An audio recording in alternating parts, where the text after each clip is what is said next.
Good afternoon, everybody. This is Matt, aka the Lumberjack Landlord. Super excited for segment number 2. There was a lot of shouting in segment number 1. It was mostly done by me because I was coming completely unhinged, and as usual, the mature dads do it. Well, I got the dad bod, so might as well. Anyway, we've got Dion Talk Financial Freedom. Dion Talk. Dion, how's it going, my friend? Howdy, doing great. Ready for round 2. Perfect. And we've got our friend Mike Zuber from One Until Time. Mr. Zuber, how is it going?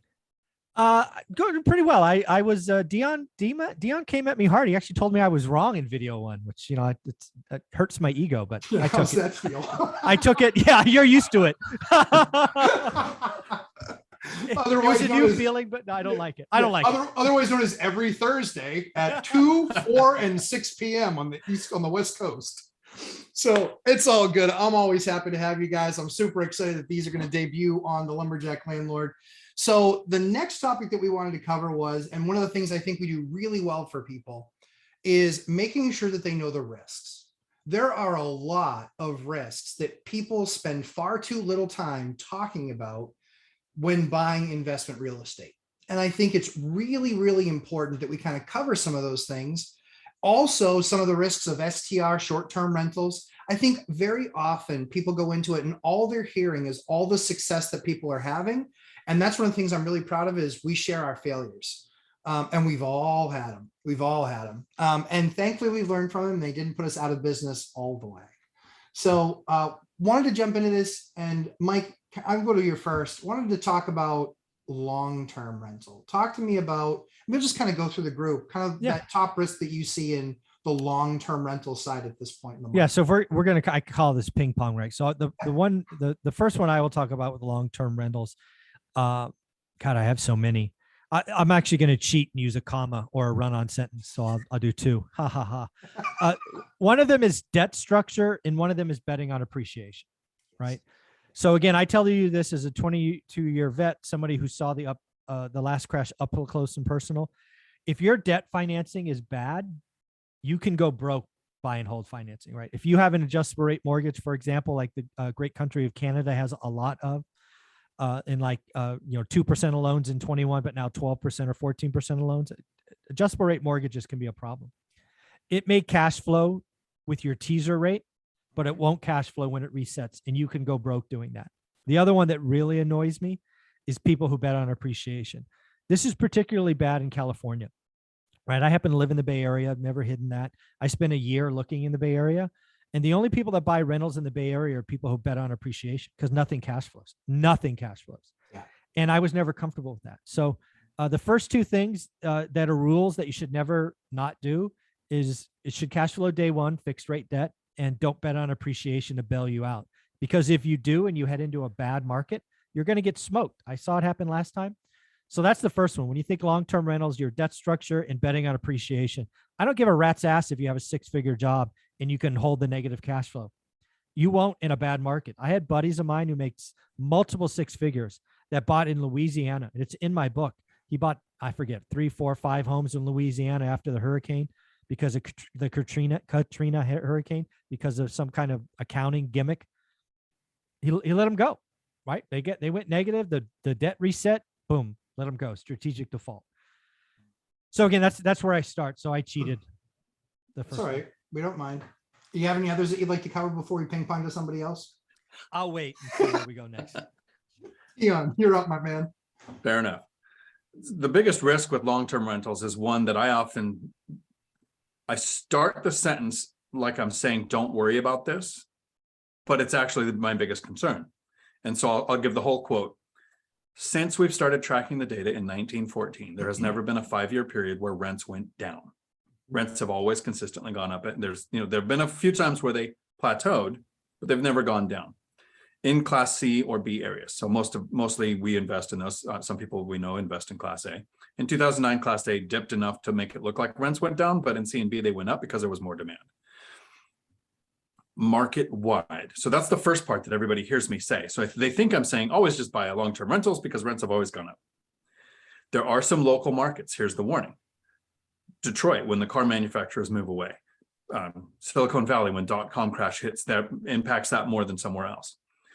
or let's say something like a pandemic hits and all the people living in the major metropolitan areas can remote work and remote homeschool their kids. Rent can soften in the cities that it never has before.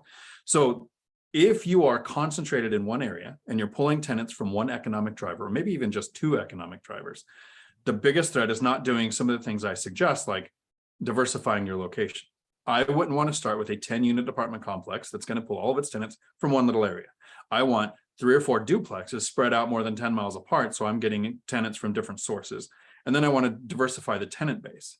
If you have all military tenants and then there's a BRRRR meeting and that base goes away, that's not good. But if you have about 1/3 military, 1/3 Section 8, 1/3 working or retired, something can happen with the housing authority. It can be a stock market crash, or Boeing or Amazon can move away. You're going to be okay. So that's, to me, is the biggest threat with long-term rentals that a lot of people don't really talk about, is your market can crash in rents if you don't invest with a couple of diversification strategies in it. Yeah, so I'd pick up where Dion kind of left off, was on the diversification side. That was something that I recognized in my portfolio was weak. We were 100% market rents, 100%. Everything that we did, no program, no bases, no nothing.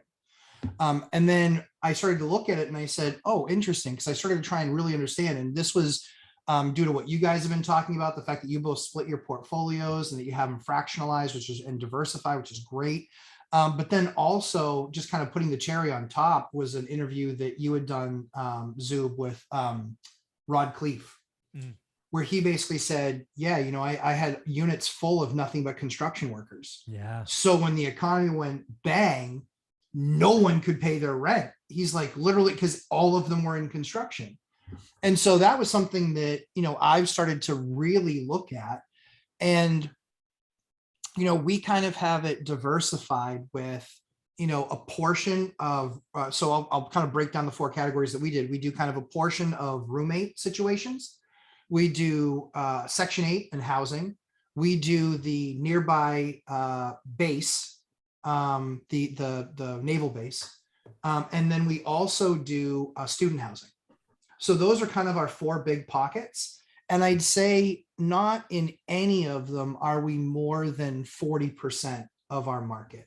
And so I feel much more comfortable going into this next phase than I would if we were going into the 08, 09 situation, because I went from 8 to 3 to 1 in 3 months on my renters. And Dion and I have talked about this a number of times, where it's like, hey, if half people stopped paying, like, I would still be okay. I'd still be able to pay. Yeah, I went from 8 to 1. So that's more than half. And so that won't happen to me again, because we're much more diversified. We're much more solid on our footing. And I think that people really need to understand the risk of not being diversified to that level. And maybe area, but I think what's nice is a lot of areas, if you just pick from different sectors of that area, you can probably get away with it. Dion made a great point of it being more than 2. Like I said, I've got 4. And so I'm pulling from 4 different areas. And I think that that's really what's going to lead to some resilience for me. But Dion, go ahead. Hey, Mike, you think now that Matt's diversifying a little more like we do, that he might be able to step away from that W-2 anchor that he's got? I just think we keep sending him Pink Panther and keep reminding him that he's not retired, that he can finally, be a big boy and step out. Yeah, maybe someday. Soon. But not today. But not today. Yeah. So, Mike, you want to handle topic number 2? Yeah, let's talk about short-term rentals. I love this. Let's just hit one each. Yeah. Because again, I think people need to realize real estate investing. A lot of people talk, again, this is back to video 1 in my 2 hours look on BiggerPocket, was all the easy button, the get rich quick. So I just want to talk about the downside of 3 or 4 different areas, just so you have a complete view. So, and I wanted to hit long-term rentals first, because that's our bailiwick. Yes. I want to give it a good kick in the nuts, so we're fair to everybody. The next one for me is short-term rentals. I'm a huge fan of short-term rentals, and I don't own any. I don't need to, right? I'm okay. I think short-term rentals, we have Anna Kelly on the channel every Wednesday at 8 a.m., I think. She does it right? She is focused on areas that are short-term rental areas. She's paying up for oceanfront and the amenities and all of that. I have seen over the last year the biggest easy button, Airbnb. And what really annoys me is Airbnb arbitrage. Oh, I get it. yeah. It works. I see people cutting corners like they always do, right? You get this guru who built up a portfolio of 30, 40, 50, blah, blah, blah. And then you get people that try to emulate, try to copy, and they start cutting corners. Hey, I can't buy that house, but if I buy one a mile and a half down the way, over the freeway, on near the railroad, I can make that work. That should be okay, right? Oh, I'm going to arbitrage in an HOA and not tell my this, or I'm going to do this. People get attracted to these again, I saw it all over my feed, Airbnb checks. Like I get $3,000 for a rental. These people have the same house down the block getting $9,000. I get it, folks. $9,000 is more than 3. I got it. But what I don't like is when people take that easy money and they start, I don't know, cutting corners, not doing the work, down selecting, but overpaying. If you have bought an Airbnb in the last 18 months and you overpaid, where your only answer is you need 80% occupancy and last year's daily rates, you're effed. You're just effed. This just like stimulus ballers. You want to know why Rolexes went nuts last year? It's because we gave money away. Want to know why Rolexes are falling today? Because people got to sell them to pay rent. I think short-term rentals had a nice halo the last 2 years. I think it's going to be very bad. And again, I don't think it's Airbnb's fault. I think it's a great model for the right asset and the right operator. I just don't think there's enough people talking about the downside. If you don't buy the right thing, if you overpay, you don't have the right amenities, you're in a city like San Diego or Oahu or Atlanta that's attacking short-term rentals. I think Airbnb in 2 years hurts more people than it helps. Not Airbnb, the company. I should say short-term rentals. And again, it's not short-term rentals' fault. It's just, it became the latest hot thing, the easy button. And we went from having 200,000 listings to 900,000 listings. And there's just not the demand. So daily rates come down, the people lose money and stuff blows up. So short-term rentals really gets me because it became the latest easy button. Then you add on top of that, oh my God, I don't actually have to own anything. I can arbitrage it. And anytime there's no money down, easy money rains down on you, it's never that easy, folks. It's just never that easy. So that one particularly bugs me.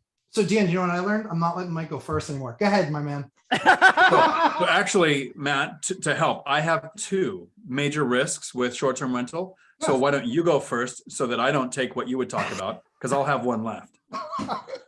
So my biggest pet peeve with short-term rentals is I had a friend build a house for STR. Oh. Built a house for STR. And I said, I got to be honest, super skeptical, interested to see how this thing goes. Built the house. It is under 800 square feet. Oh, tiny. And it's a 3-bedroom with with a unique kind of layout with kind of like 2 bedrooms downstairs, kitchen, living room combined, and then like a little loft up top. Yeah. So interesting, unique, but small footprint. I talked to him yesterday or 2 days ago. This 3-bed, 1-bath that would normally rent out, if it were just a regular old house, it would normally rent out for probably about $3,000. He in July will do 10 grand on that property. 10 grand is more than 3. It is. It's true. Let me double. Yep, it is. So the good news is that for him that worked. And I said, so what does the winter look like? Right? Because we're very seasonal. It's Siberia here, And so per someone I know well. And so I think what's really interesting is that he's got September basically booked, but he even started talking about like October, where he said, yeah, if they take a week, I give them a half rate. And I said, okay. And he's like, and I said, well, that's really good. Now he's got an advantage. He is brand spanking new. Everything is brand new in the place. It's perfectly laid out. It's perfectly landscaped. It's everything. And his competition is 100-year-old homes that might look nice, but that aren't to the caliber that his are with, great decorating. And like he and his wife did an amazing job.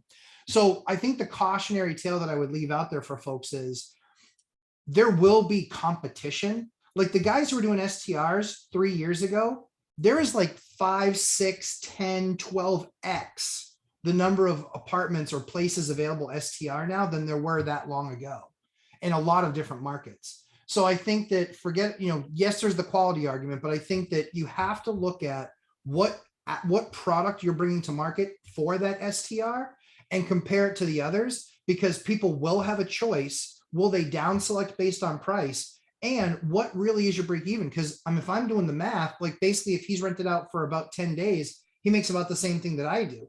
The only difference is that I know that he has to do a lot of touching that, which is clean sheets and clean this and take care of that and talking to this person, like F that, I'm out. And Yeah. so good for him. But that's what I think the risk is in STRs, is that people better beware with inventory coming in that market, 80 down to 50. You better make sure that you have top quality product that is a major differentiator for you wherever you are. If the differentiator isn't sand on the beach and water 10 feet away, if that's not your difference. So Dion, thank you for your graciousness for letting me go in front of you, because I know I didn't take one of yours. Nope, you didn't. That's pretty cool. Neither one of you touched on mine. The first one, which I think is the most obvious, most talked about concern, well, actual threat to short-term rentals, is rule and regulation change. You have HOA, municipality, states, you have large chains like Hyatt, DoubleTree, all of those corporations suing things like Vrbo and Airbnb, saying you can't be in this area because we own it. To where if somebody buys a property, so 2-3 years ago, if you had a property and you said, oh, I'm going to try short-term rental, and you made more money, great. But if you look and you go, I can't find a property that cash flows because long-term rentals just don't make sense now. Interest rates are too high, prices are too high, rents aren't high enough. So I'm going to buy this place that will only make sense as a short-term rental. And then you lose the ability to do that. The HOA says no, the city says no, some rule or regulation changes. So that's the first concern. If somebody's buying properties that would cash flow, or at least, get a decent cash on cash return as a long-term rental, and then they benefit from short-term when they can, all for it. And I've got friends who do it, and Matt, maybe in your area it's very different, but my friends who do short-term rentals, none of their short-term rentals are less than 4 months. It's all 4 to 10. Not the traveling nurses thing, but what do they call them? Linemen. So they storm chasers. Sure. They'll come and say, hey, we're going to be here for 4 or 5 months. We need a crew. They'll do this. So they're making a ton of money long-term. They have a cleaning crew do it. So it's not very hands-on. Sure. It's not every, but in an area where you're seasonal and people are coming to hang out for a week and have a party, sure, that's more hands-on. But you charge a fee. Sure. For your cleaning company that's going to go in. So to me, that's not the concern. The concern is losing the ability to do it. And now you have an alligator. Yeah, and I think to your point, Dan, I would consider those midterms. I would consider those mid-tier. But they do it through Airbnb and Vrbo. Sure, absolutely. Right. Yeah. And I think it's a key differentiator, because I know that they're getting a premium over a long-term rental, but I actually like the mid-tier strategy a lot more than the STR. Yeah. It's a lot less hands-on. You can absolutely get in with different corporations that need them. I mean, I did traveling nurses for a while, 3, 6, 9 month, but usually it was 3 or 6 months terms. I did those for a while. Didn't love it, because for some reason the HR department in the local hospital consistently goes through different companies, and they don't want to own the rental. They want to let the company set up and take care of it, and they just give them the name. But there's so many moving parts to that. I was like, it's just not worth it. I can get almost as much going LTR, long-term rental. So I think that's a great point. Go ahead, Dion. So that was the first one. The first one is you could lose the ability to do it. The second thing is not so much a concern. It's something to be aware of if you're going to go short-term. It's the chronology of your rate. Yes. When you first open your short-term rental, you don't have any reviews. So you're going to have to post at lower than the area median to get some attention, to get people in there. Make sure you provide good service to get several reviews, so that you can then get your rate up to where it's better, sometimes better than the comparables in the area if your reviews are good enough. And then you have to watch market saturation. Yes. As there are more or less Airbnb short-term rentals in your area, you pretty much have to consistently, and they even have apps for this that track when it's a holiday weekend, when it's a certain month or whatever, to change your rates. So it's inconsistent. So that take the time, like a long-term investor does. We know the area average rents to calculate the yield, to know if we can even look at a deal or not. If you have a short-term rental, consistently, another part of that hands-on is knowing where your rate should be, changes based on how long, how many reviews, how many others there are in the area. And so that's a lot more hands-on than almost fire and forget. Yeah. Buy a rental, put a tenant into place, talk to them once or twice every 3 or 4 years. Yeah. That's the model I like. No, I mean, and that's the thing is, I mean, those are the models that we really like, that LTR side. I can tell you that being in a beach area and one that turns into Siberia around middle of October, we have something called summer and winter rental. And so summer rental truly is basically like Labor Day weekend, or excuse me, Memorial Day weekend to Labor Day weekend. That's our summer. It's those 12 weeks. That's where you're going to make your money in a short-term rental market here. And so being in a beach town, that is consistent. Then you go to winter rental. What's really interesting is during the week, you know, for like a 2-bedroom, you might be $1,800 for a 2-bedroom apartment a week. And then in the winter time, that's $1,200 a month.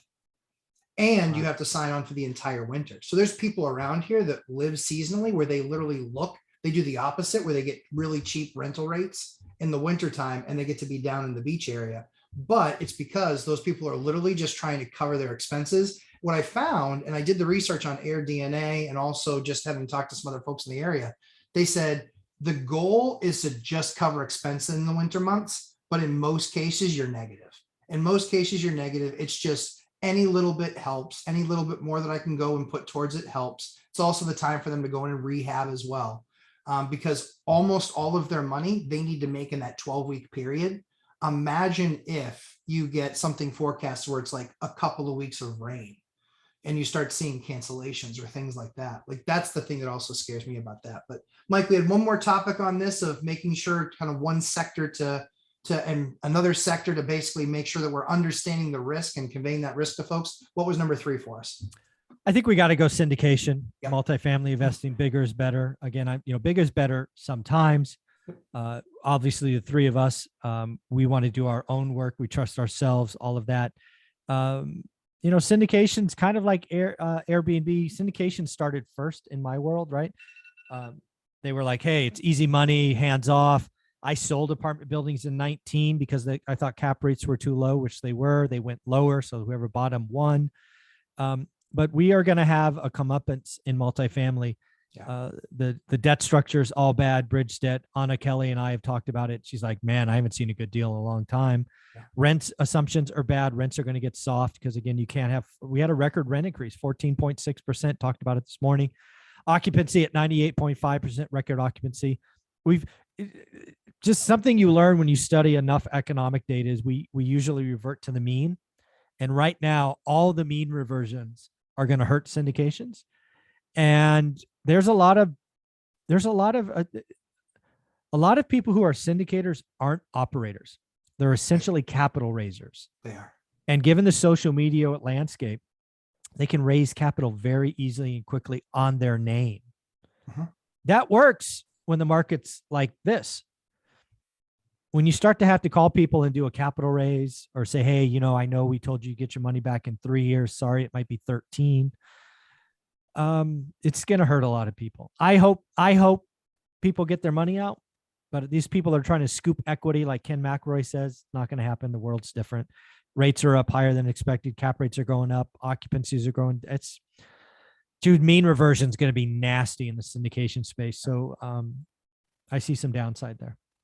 Dion, your thoughts? So I agree with Mike on, if you're going to partner with somebody and you can look at their track record and say, what kind of deals have you done? And what does your outcome reasonably look like? Okay, I'm going to partner with you on your next one. That's one thing. But if you look at a syndication, and I'm not going to name them, but let's say you become famous because of a podcast, and then you put your name on a bunch of syndications where you're not really doing the deal.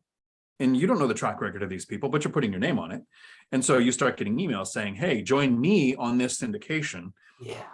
That name, like Mike said, brings you into the deal.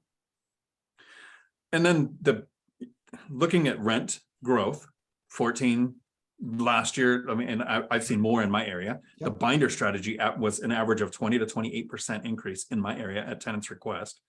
So rents have gone up, right? So syndications can go and are saying, let's just project a 5% increase for the next 3 years. That's a 15% increase in 3 years, where we could plateau. If those numbers have to happen for your deal to just make sense, because now you have your NOI looked at, you might not be able to sell, you might not be able to cash out refi, you might not be able to keep the loan without providing another big check. So here's where the big risk for syndications is, it's the easy button. It is. Who do I write the check to? That's right. Thanks. Send me the money in 3 to 5 years. You don't Instead do the of- work. You don't have operation. You don't do research. You're betting on somebody else's doing that for you. And they're just capital raisers. It's going to be scary, man. It's going to be horrible. So if you're that new investor who generally is kind of who we're talking to, I know we have some investors that have been doing this for, longer than us Sure. and have rentals, but still come in. If you've got 20, 30, 40 rentals, $2, $3, $4 million, and you take $100,000 and put it in the syndication and go, yeah, sure, great. If you've scrimped and saved and house hacked and done side hustles and avoided life creep, and you've got your $100,000 and you put that in a syndication, that is not a good strategy. I would not suggest that. I would not tap home equity to put it in a syndication. I would not borrow against a retirement account, empty a retirement account, pay the penalty, do that. I would not quite as far on the scale as crypto, but I would say a small percentage of your portfolio put into a high risk, no control asset like that. Maybe not for me, but for some people, and not for the newer investor. Yeah, completely agree with you guys on that stuff. I think syndications is going to be very scary. Quite frankly, I know that Dion's not really looking for it, but I believe Mike and myself will have the largest buildings in our portfolio within the next 3 years. And we Agreed. will have some bad syndicators to thank for it. But doing the work yourself, I think that it really sounds sexy, right? To say, I mean, there's one that's advertising on television where I am. They're advertising an expected 17% return. Unexpected, guys, you got to watch the language. You got to watch the language. An expected 17% return. What was that crypto that had the guaranteed 9 or 20% return? Celsius. Celsius was Celsius one. Luna. Luna was another. Yep. So, well, and The hits keep coming. I mean, they're all, yeah, they're all getting crushed because they were offering these crazy returns. But giving people an example of the type of deal that a lot of people would syndicate, there was an awesome property the first time ever. It was an oceanfront property. It's perfect. It's a smaller one, but it's an oceanfront property, and we all know they can't create more buildings on the ocean because of zoning and codes and all this other crazy stuff. So very often you have to buy something that's existing. I did the math. If I put $1 million out of my pocket into the deal, my monthly return was negative $1,700. Alligator. Complete loser. And so I asked the agent, I said, I just need to make sure that I've got this right. This is the price, right? Yes. This is the unit count, right? Yes. This is the rent count, right? Yes. I'm confused. Do you know this is a $1,700 a month loss? If I buy this with any debt and I put $1 million into it, he's like, we're really just looking for a cash buyer. I was like, you're really just looking for an idiot, because no one's going to put that kind of money in there with that level of return. So people, trust me, what Mike and Dion said is exactly 1000% correct. There are people doing deals today now. They are using language like, we expect we believe there, we think that. Here's what we can tell you with experience. We know that it won't happen as if. It's not reality. So if you believe that that's an easy way to make money, easy money gets lost easily. We're just telling you, you'll want to do the work. If you believe that there's a syndication that you want to go into, understand that you need to scenario this. What if rents go down 7 or 10% next year? What happens? What happens? What is the debt structure in this deal behind it? Is it bridge debt? Heaven for if it is, run. Is it 3-year debt? Is it 5-year debt? What is the debt structure like? Is it an asset that Fannie Freddie asked them to take over, and so they gave them some really awesome favorable terms for half a decade? Okay, maybe we might talk about that. That might be something worth investigating. But do the work, make sure the math works, but make sure that you're giving it a scenario analysis of what if rents don't raise? What if we're in a recession? What if they're flat? Because in almost all of these syndication deals I see, none of them account for zero raise in rent.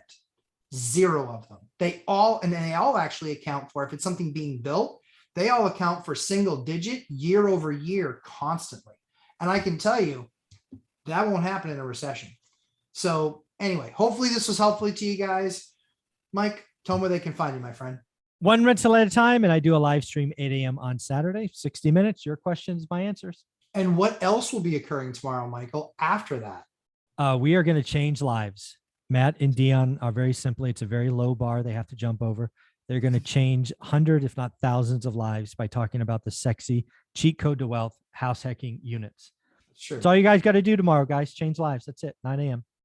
Well, that seems easy enough. I'm going to just ride on Dion's coattails and let him do all the work and tell me I'm wrong. So Dion, where can everybody find you, my friend? Right here on YouTube, Dion Talk Financial Freedom.